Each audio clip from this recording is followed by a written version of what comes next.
Для слухачоў старэйшых за 12 гадоў.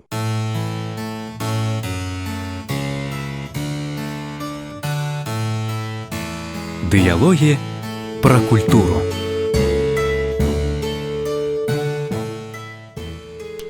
Вітаю вас, шановныя сябры.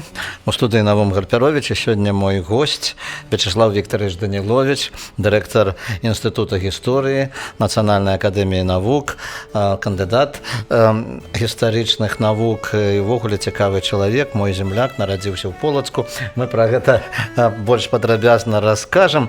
А я спачатку пазнаёмлю вас з біяграфіяй Вячеслава Викторовича. Нарадзіўся ў Полацку, як я ўжо сказаў, скончыў Новаполацкую школу нумар 9, Беларускі дзяржаўны універсітэт імя Максіма Танка, працаваў настаўнікам гісторыі ў Новаполацкай школе, в аспірантуры вучыўся па спецыяльнасці айчыннай гісторыі, абараніў кандыдацкую дысертацыю па тэме дзейнасць арганізацыі змаганняў заходняй Беларусі, працаваў асістэнтам, старшым выкладчыкам, дацэнтам кафедры айчыннай і сусветнай гісторыі, быў начальнікам управлення падрыхтоўкі навукова-педагагічных кадраў вышэйшай кваліфікацыі ва універсітэце з 2006 года, намеснік дырэктара па навуковай рабоце, з 2010 года дырэктар Інстытута гісторыі Нацыянальнай акадэміі навук Беларусі, лаўрэат стыпендыі прэзідэнта Рэспублікі Беларусь таленавітым маладым навукоўцам у 2009 годзе. Вітаю вас у студыі канала Культура, Вячеслав Викторович, і з юбілеем вашага інстытута. Дзякуй. Добрый дзень, канечне, Навум Яковлевич, шановныя слухачы. Дзякуй за віншаванне з юбілеем нашага інстытута. Сапраўды, 90 гадоў таму, 15 кастрычніка 1929 года была створана наша навуковая установа. Это старэйшы інстытут у сістэме Нацыянальнай акадэміі навук Беларусі. І мы вельмі ганарымся тым, што фактычна два першых прэзідэнта Беларускай акадэміі навук, Усеволод Макарович Ігнатоўскі і Павел Осипович Горан-Каляда адначасова з'яўляліся дырэктарамі Інстытута гісторыі. Для нас это важна, істотна, і безумоўна гэта так. Так што і 17 кастрычніка мы адсвяткавалі гэта 90-годдзе не толькі ўрачысты час, але яшчэ правядзеннем кангрэса 4-го гісторыкаў Беларусі, міжнародны кангрэс, які мы правялі ў нас у Нацыянальнай акадэміі навук. Вось гэта установа гістарычны, Інстытут гісторыі Нацыянальнай акадэміі навук. Мы ўжо сказалі пра папярэднікаў, вы сказалі пра яго гісторыю ў двух словах. Вот скажыце, а што з сябе ўяўляе гэтая установа, якая спецыфіка яе, як навуковыя супрацоўнікі, чым займаюцца, колькі у вас навуковых супрацоўнікаў? Карацей кажучы, вось такая візітоўка вашай установы. Добра, дзякуй вялікі за пытанне. На сённяшні дзень наш інстытут фактычна это 3 у адным. У нас 3 асноўных напрамкі, па якіх развіваюцца даследаванні. У першую чаргу это археалогія, гісторыя і антрапалогія. Менавіта ў гэтым рэчышчы мы вядзем навуковыя даследаванні. У нас на сённяшні дзень працуе 112 супрацоўнікаў, з іх 101 гэта вучоныя, ці маладыя даследчыкі, якія яшчэ не маюць навуковай ступені, но тым не менш працуюць па абраным навуковым тэмам. Інстытут раздзелены на 5 цэнтраў асноўных, это цэнтр археалогіі старажытнай гісторыі Беларусі, цэнтр новай і навейшай гісторыі Беларусі, цэнтр гісторыі геапалітыкі, цэнтр спецыяльных гістарычных навук і антрапалогіі і цэнтр усеагульнай гісторыі і міжнародных адносін. Канешне ж, гэтыя цэнтры, яны развіваюцца са сваімі асаблівасцямі. Некаторыя з іх пакуль што яшчэ знаходзяцца ў фармаце фактычна аддзела, але тая назва, якую маюць цэнтр, гаворыць пра тое, што гэты напрамкі даследавання мы будзем развіваць. У прыватнасці гэта датычыцца цэнтра гісторыі геапалітыкі, цэнтра ўсеагульнай гісторыі міжнародных адносін, якія адносна невялікі. Фактычна гэта аддзелы на сённяшні дзень, але гэты напрамкі навуковых даследаванняў запатрабаваны ў нашай навуковай установе. І даследаванні вучоныя нашага інстытута ажыццяўляюць у рамках дзяржаўнай праграмы навуковых даследаванняў, которая фарміруецца кожныя 5 гадоў, абнаўляецца фактычна.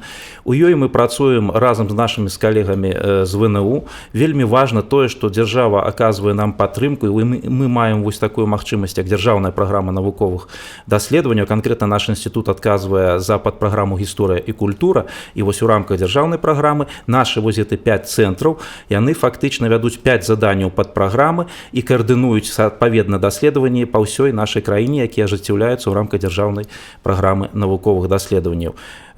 Вось уже чарговая наша дзяржаўная праграма навуковых даследаванняў, яна падыходзіць да свайго завяршэння, уже фактычна 1 год застаецца, і будзе у наступным годзе фарміравацца новая праграма даследаванняў. І вельмі важны істотны момант гэта тое, што мы маем магчымасць прыцягваць у гэтыя даследаванні ў рамках дзяржаўнай праграмы нашых калег з ВНУ. Таму што на сённяшні дзень мы далёка не ўсе пытанні можам гісторыі закрыць сваімі сіламі, уласнымі вучонымі.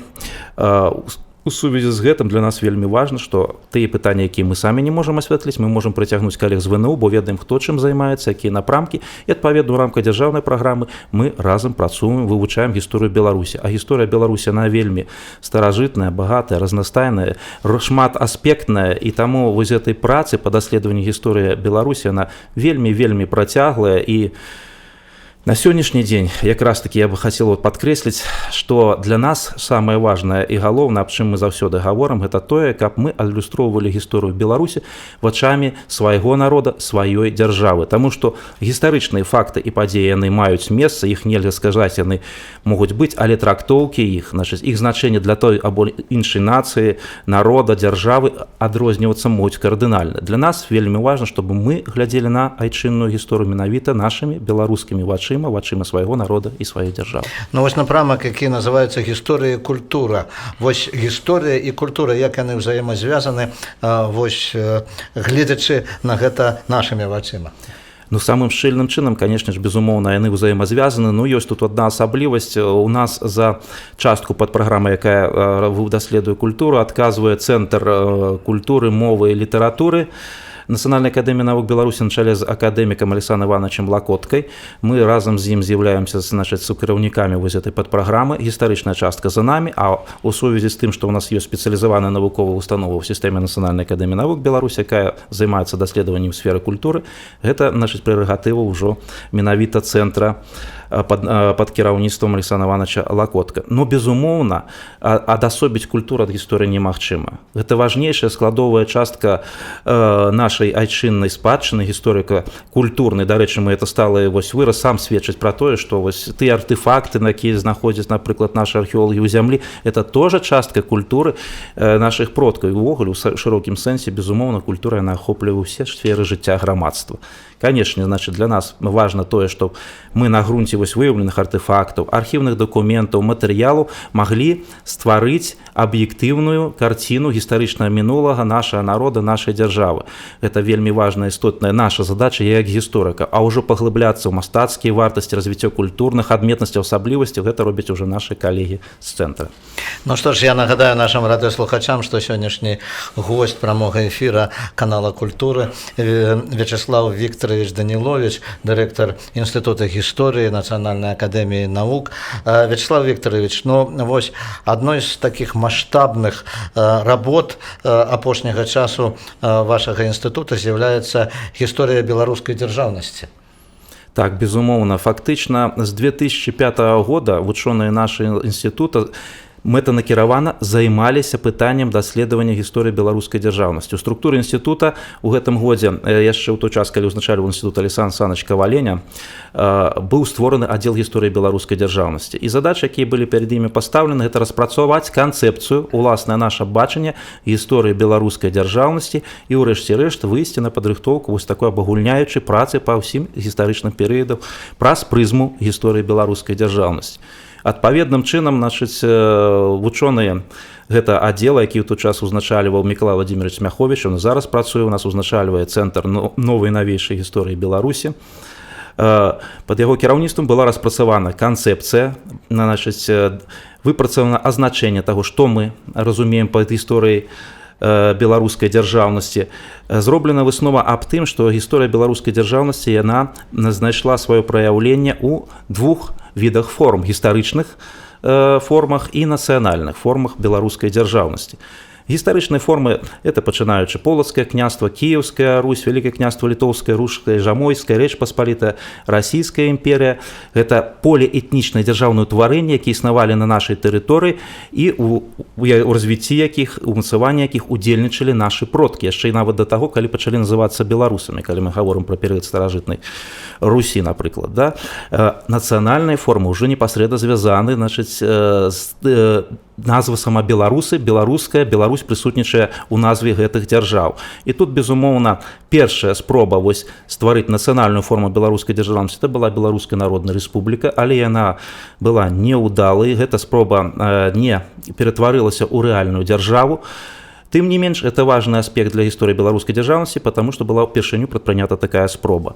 Рэалізавалась гэта спроба ўжо на савецкай аснове. Сацыялістычная Савецкая Рэспубліка Беларусі была створана, значыць, мела свой урад, адбыўся з'езд, першы з'езд саветаў, да, канешне, потым да адносна хутка адбылося пераўтварэнне ў Савецкую Сацыялістычную Рэспубліку Літвы і Беларусі з палітычных, геапалітычных мэтаў, гэта было зроблена савецкім урадам, мы это ведаем. Ну, тым не менш, далей у 2020 годзе зноў вярнулись да фармату ССРБ, другое абвяшчэнне незалежнасці гэтай рэспублікі 31 ліпеня 2020 года адбылося.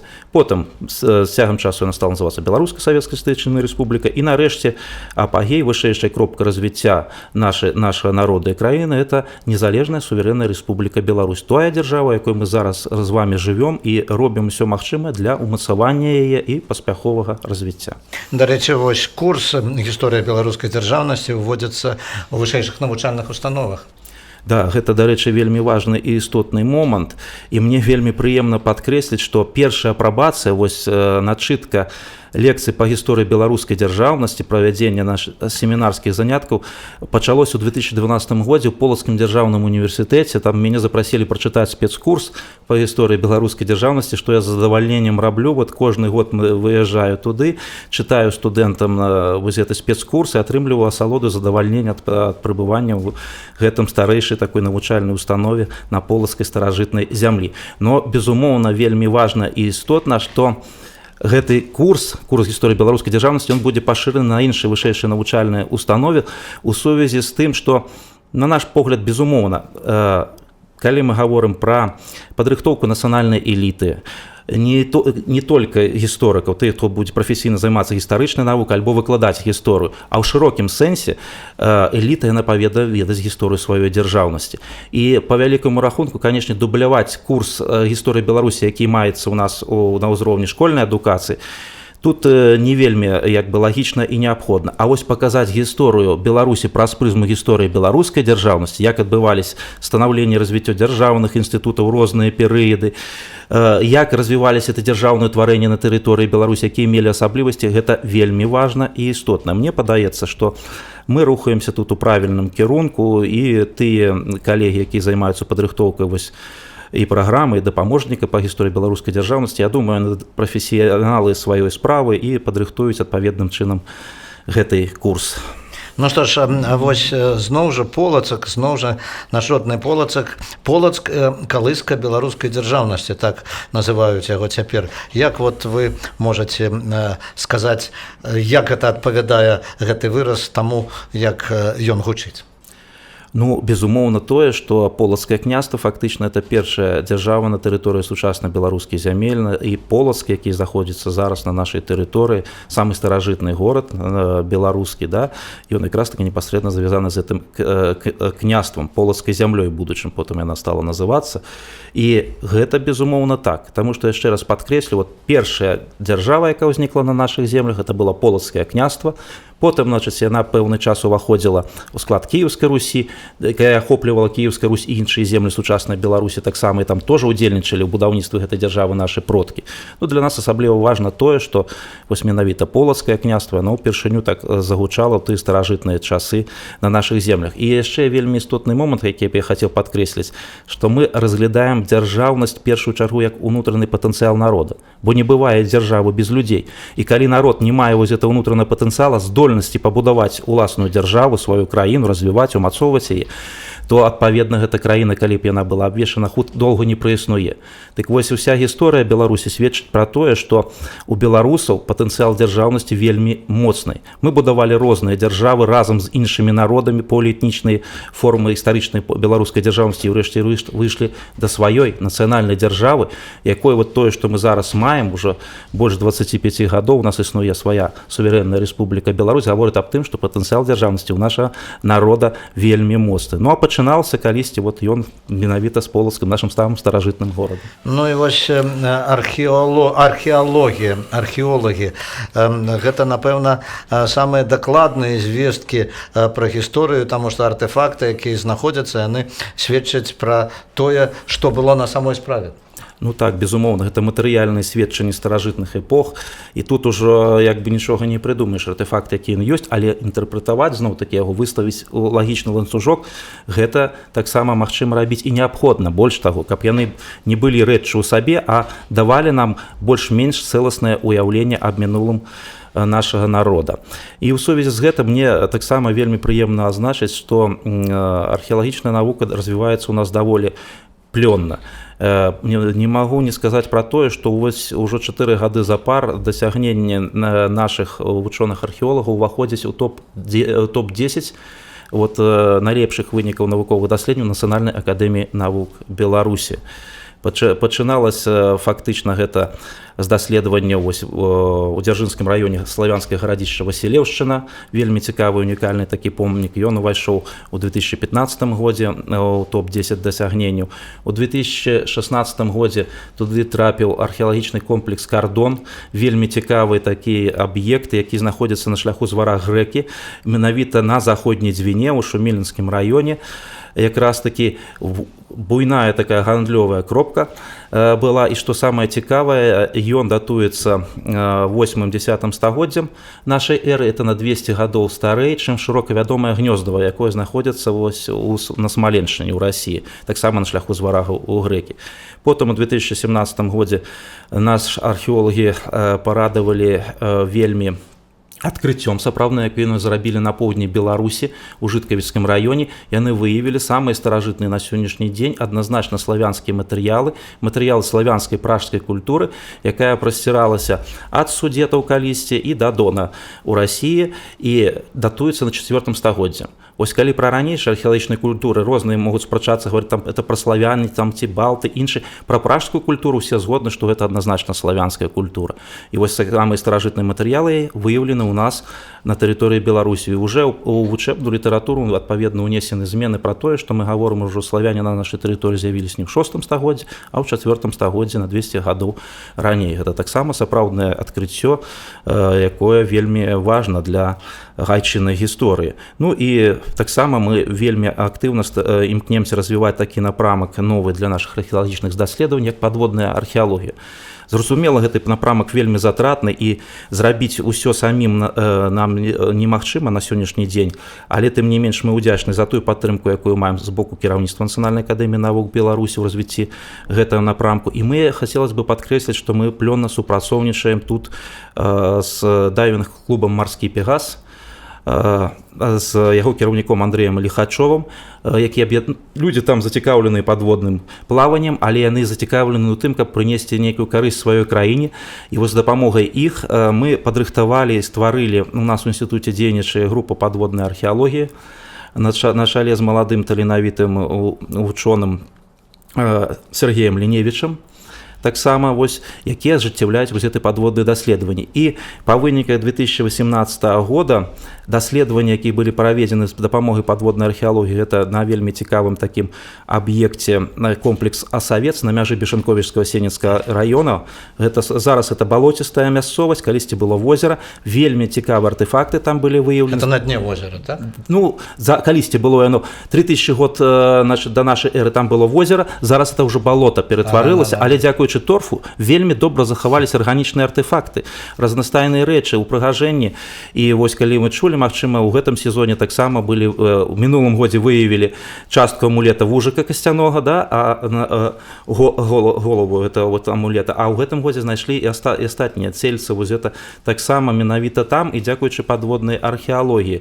І таксама вельмі цікавыя даследаванні былі праведзены з дапамогай нашай падводных археолагаў на месцы Жаберскага замка, это на паўднёвым захадзе Беларусі, дзе была выяўлена калекцыя на сённяшні дзень вельмі унікальная марцірных ядзер канца 17 пачатку 18 стагоддзя. Вельмі такія яны масіўныя, па 50 кілаграм кожная важыць, і паведна са звесткамі гэты замак Жабер, ён у часы паўночнай вайны шведамі быў разбураны, і ў роў калісьці шведы скінулі туды гарматы, все рыштункі гэтага замка абарончыя, якія былі, а зараз гэта таксама забалочаная мясцовасць роў, і дзякуючы таму, што ёсць вада, ёсць у нас магчымасці супрацоўніцтва з марскім пегасам, свае падводныя археолагі, там таксама праводзяцца даследаванні. Ну і трэці складнік вот этой падводнай археологіі, таксама, магчыма, вы чулі, у нас 2012 года фактычна штогод працуе сумесная беларуска-французская, а зараз ужо і бельгійцы 2 апошніх сезона далучыліся, экспедыцыя на месца пераправы войск Наполеона праз раку Бярэзіну. І там таксама вось уже атрымліваецца гады 3, як выкарыстоўваюцца метады падводнай археалогіі на Березіне, і комплексныя вось гэты вынікі даследаванняў і на Березіне, і ў Жабере, і ў Саўцы у 2018 годзе яны трапілі ў топ-10 дасягненняў Нацыянальнай акадэміі навук Беларусі таксама. Ну, дарэчы, калі гаварыць, это можа быць не зусім падводная археалогія, але вось барысавы камяні, і той барысаў камень, які стаіць каля Полацкага Сафійскага сабора, ён з вады, з дзвіны падняты.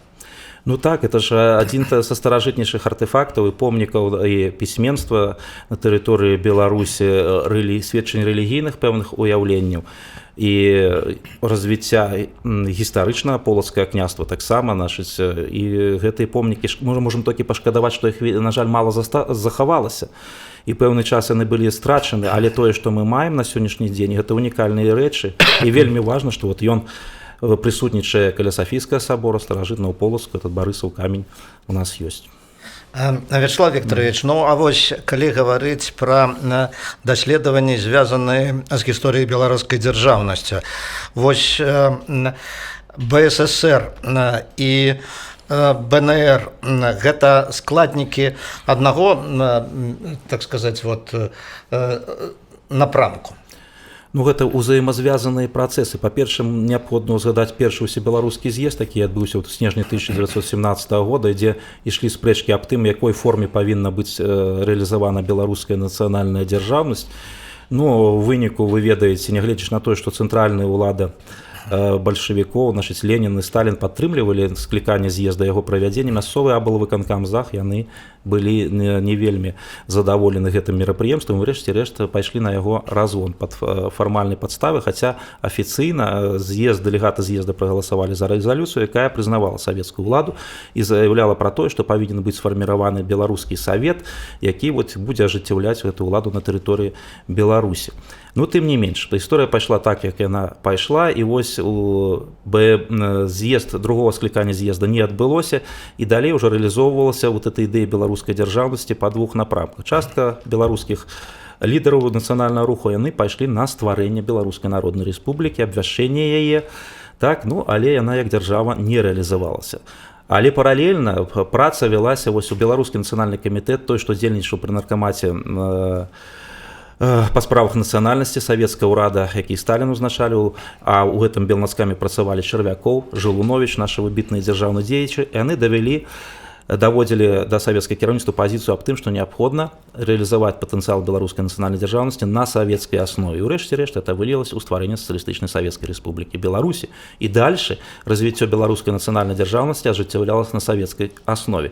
І на мой погляд, як гісторыка, это вельмі добра. Значыць, атрымалася магчымасць для рэалізацыі патэнцыяла нашага народа ў розных сферах. Канечне, савецкія часы складаныя. Было шмат адмоўных з'яў і ўсё, значыць, іншых разнастайных момантаў, але тым не менш менавіта ў савецкі час сфарміраваўся і культурны, і сацыяльна-эканамічны, і грамадска-палітычны патэнцыял, які потым дазволіў нашай краіне рэалізавацца як суверэнная Рэспубліка Беларусь, незалежная дзяржава, бо менавіта на фундаменце БССР утварылась Рэспубліка Беларусь. І мы не павінны забываць пра тое, дарэчы, што менавіта ў савецкі час, у 1945 годзе БССР выйшла на міжнародную арэну і стала адной з краін-заснавальніц Арганізацыі Аб'яднаных Нацый.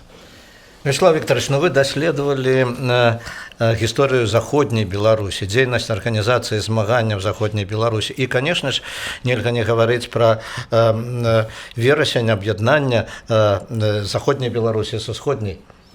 Да, это вельмі важная падзея, акт гістарычнай справядлівасці, вось это ўз'яднанне беларусаў у адзінай нацыянальнай дзяржавы, далучэнне заходняй Беларусі да БССР. Таму што ў 1921 годзе так сталася, што беларусы спазналі як бы вось трагедыю падзелу сваёй нацыі. Так беларусы апынулись часткова ў складзе польскай дзяржавы адноўленай, часткова яны знаходзіліся ў складзе ССРБ і РСФСР на тых землях, якія ў савецкі перыяд 24-26 годзе таксама былі ўз'яднаны з БССР.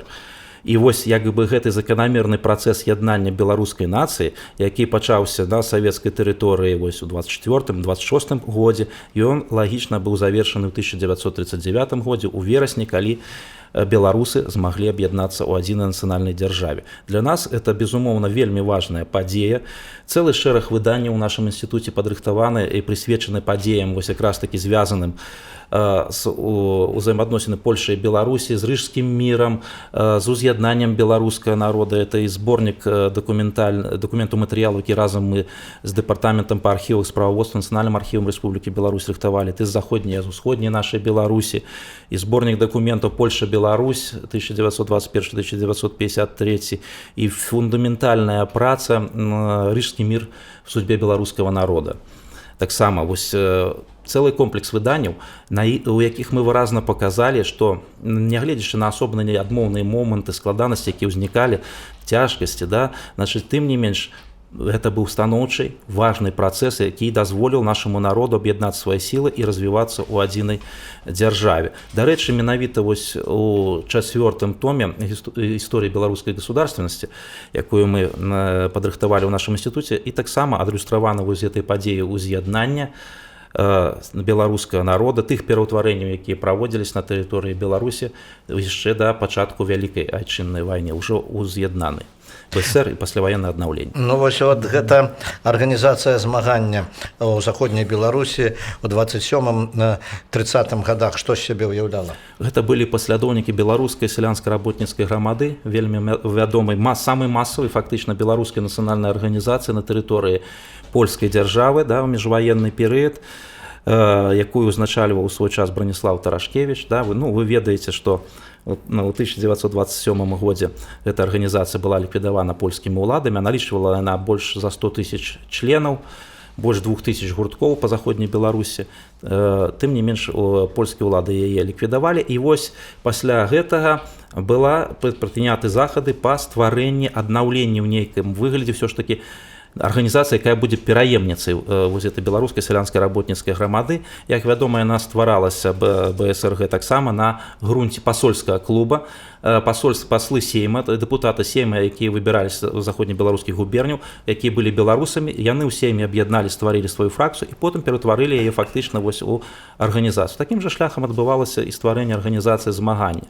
Але ўжо ведаючы, які можа быць уздым народны, якая падтрымка, польскія ўлады рабілі ўсё, каб гэта арганізацыя не стала масавай, арганізацыя змагання, каб сяляк абмяжоўвалі яе дзейнасць, і ўрэшце рэшт фактычна яна таксама вось у 1930 годзе была польскімі ўладамі забаронена, а паслы, якія складалі касцяк, аснову гэтай арганізацыі, яны таксама былі арыштаваны, як у свой час паслы дэпутаты сейма беларускай сялянскай работніцкай грамады. Ну і вось роля у гэтай арганізацыі Максіма Танка, народнага паэта Беларусі. Ён, як вядома, быў адным з змагароў за беларускую мову, за беларускую культуру, за беларускую дзяржаўнасць. Ну, тут адносна Максіма Танка у тыя гады яго першую чаргу жыццё і лёс звязаны з камсамолам заходняй Беларусі. Так, значыць, вядома, што кампартыя фактычна падтрымлівала і БСРГ, аказвалася магчымую падтрымку, нягледзячы на тое, што афіцыйна ў Польшчы дзейнасць камуністычнай партыі заходняй Беларусі была забаронена. Тым не менш, гэта ўсё і адна арганізацыя БСРГ, і другая змагання, яны ствараліся вось пры падтрымке камуністаў.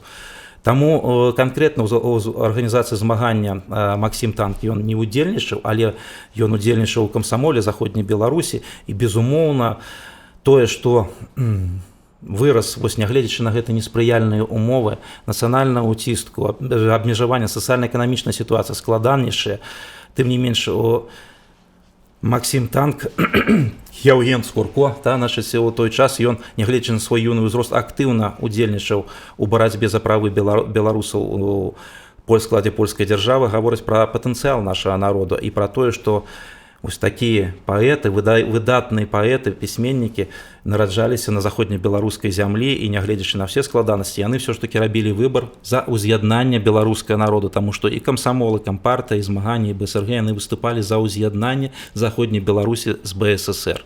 Ну, калі так. Ну, якраз, конечно, там было і змаганне за айчынную культуру, змаганне за беларускую мову, за беларускую школу. Безумоўна. Безумоўна так. Вот вы назвалі асноўныя напрамкі, па якіх якраз ажыццяўлялася дзейнасць і БСРГ і арганізацыя змагання. Гэта так. І таварыства беларускай школы таксама падтрымлівалі гэтыя арганізацыі, якая дзейнічала ў заходняй Беларусі.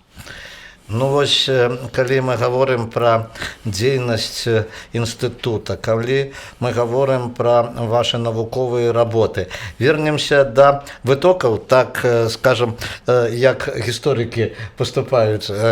Вы нарадзіліся ў Полацку, і гэта пэўна ж, я магу ў гэта паверыць, нават калі пра гэта вы не будзеце прамую гаварыць, што менавіта Полацк паўплываў на выбар вашай прафесіі. Гэта безумоўна, канешне ж так, но мне хацелось бы сказаць пра тое, што фактычна я з ранняга дзяцінства адчуваў цікавасць і да гістарычных кніг, да нейкіх фактаў, падзей, у мяне гэта прысутнічала. Вельмі істотна паўплывала тое, што мой дзед па бацькоўскай лініі, Іосиф Петрович Канюшевскі, ён жыў у Полацку, спачатку яны жылі ў Расонскім раёне, потым пераехалі ў Полацку, у яго была вельмі такая добрая, цікавая бібліятэка.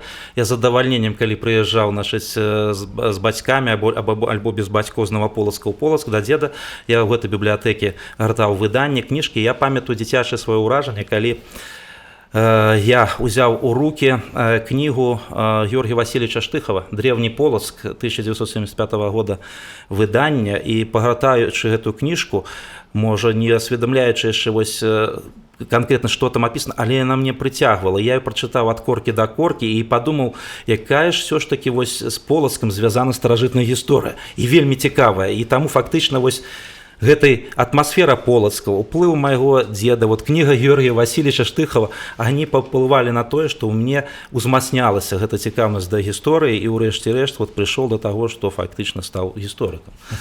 Ну вось, Новаполацк горад малады, горад інтэрнацыянальны, у які з'ехаліся будаўнікі і нафтаперапрацоўшчыкі, хімікі з усяго былога Савецкага Саюза, і ў той жа час 9-я школа Новаполацкая, якую, дарэчы, мае дзеці закончылі, яна якраз вызначалася увагай да нацыянальнай гісторыі, да нацыянальнай культуры.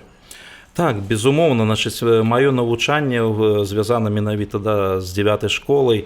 Там вучыўся фактычна з пачатковых класаў і заканчваў гэтую школу, нікуды не пераходзячы. Это цэлы пласт майго дзяцінства, звязаны з гэтай навучальнай установай. І безумоўна, можна толькі азначыць такі момант, што калі я ўсур'ёз уже пачынаў цікавіцца гісторыяй і ўжо выпускныя класы завяршэння школы, якраз яны прыпалі на той перыяд пачатку 90-х гадоў, калі адбывалася гэта ломка поглядаў на гісторыю, перакройванне, нейкія новыя ідэі, гіпотэзы, і фактычна там падручнікі ўжо яны адметаліся, ствараліся новыя.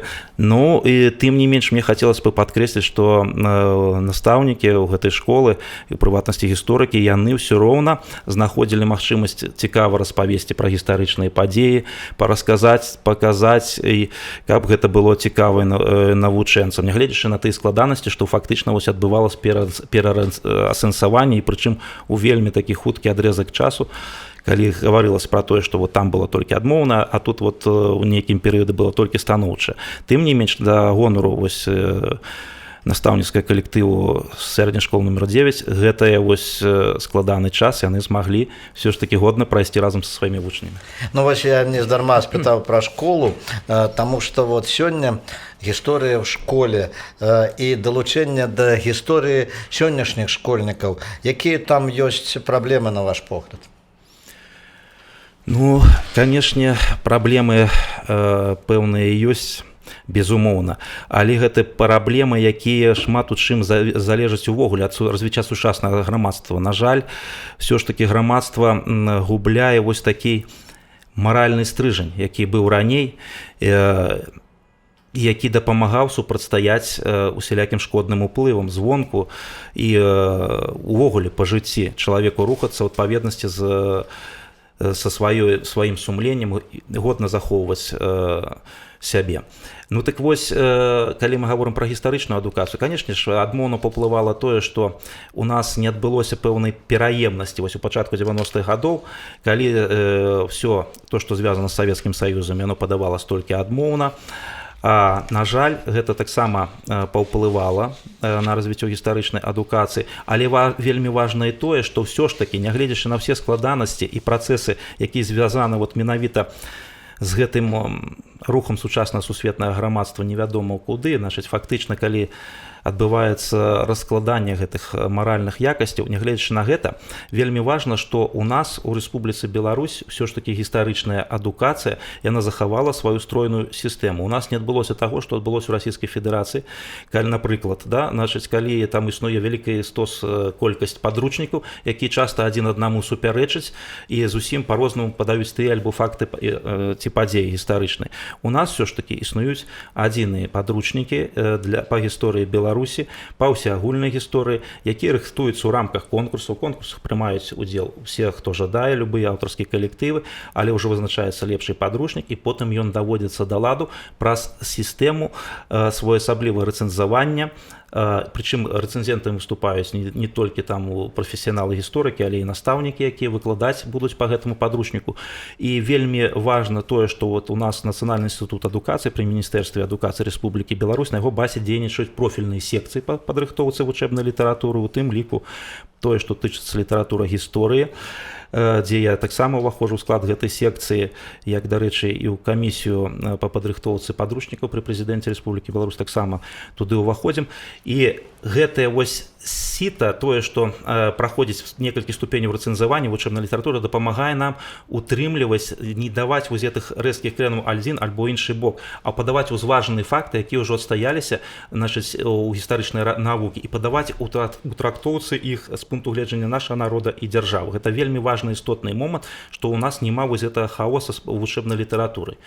Таму як бы гэта безумоўны плюс. Ну і я ж хацеў бы яшчэ падкрэсліць тое, што вельмі шмат, канешне ж, залежыць ад настаўнікаў гісторыі.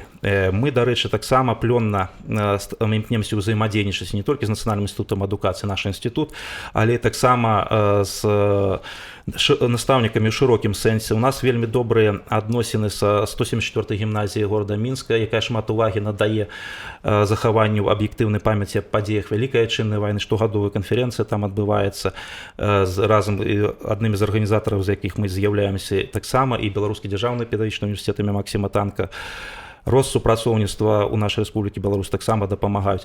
І, дарэчы, вось у жніўні мінулага года мы прывялі на базе нашага інстытута семінар для настаўнікаў Мінска якраз такі па праблемам гісторыі беларускай дзяржаўнасці, дзе мы выклалі наш погляд, якім чынам мы бачым, каб было настаўнікам зразумела, чым мы кіруемся, яны адпаведна маглі ўсведамляць вот навейшыя напрацоўкі айчынных гісторыкаў.